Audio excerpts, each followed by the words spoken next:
The next question, the member for York South Weston. Thank you, Mr. Speaker. My question is to the Premier.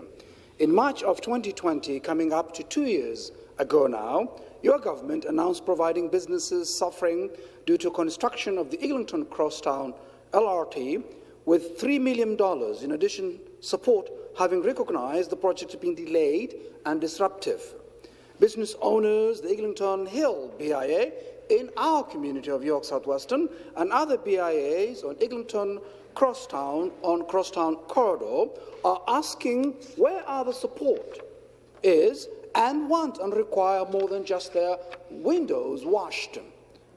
Through you, Mr. Speaker, when can I tell the business owners and indeed our community that the overdue help is on its way? Government House Leader.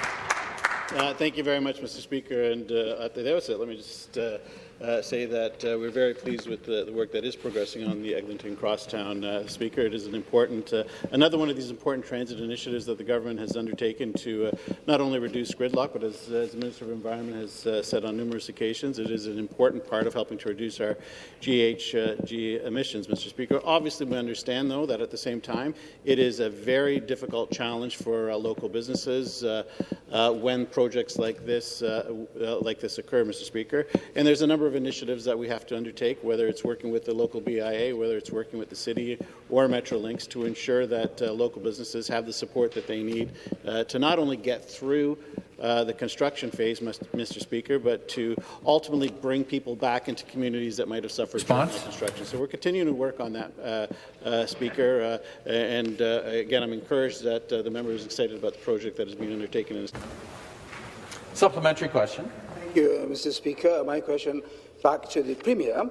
I have written letters to the Transportation Minister about this issue. Residents and the Eglinton Hill BIA has made appeals as well. This government has acknowledged the disruption to businesses and has promised financial support, but there seems little planning and oversight to ensure money spent is done so meaningful, not only just washing their windows, they need a direct support. Through you, Mr. Speaker, when will this government provide a direct relief to the members of Eglinton Hill BIA and cross the Eglinton Crosstown corridor and also Eglinton Hill BIA in our community of York South Weston? Government House Leader. Again, Speaker, I know that that the minister has, of course, and the member will know that the minister has committed, I believe it's $3 million to assist local business owners in the area. Speaker, it's an important transit initiative, another important infrastructure initiative that the government is undertaking. It's part of a historic rebuild of the province of Ontario following 15 years of really inaction by the Liberal government. It's part of a multi-pronged approach to not only building roads and transportation, Mr. Speaker, but building subways. Speaker, it's about building hospitals, it's about building long-term care. There is a tremendous amount of work that has to be undertaken in the province of Ontario, really to recover from 15 years of stagnation that we saw under the Liberal government. But the people of the province of Ontario know that they can always rely on progressive Conservative governments to get the job done on their behalf, whether it's for subways, whether it's for schools, whether it's for the college system, universities.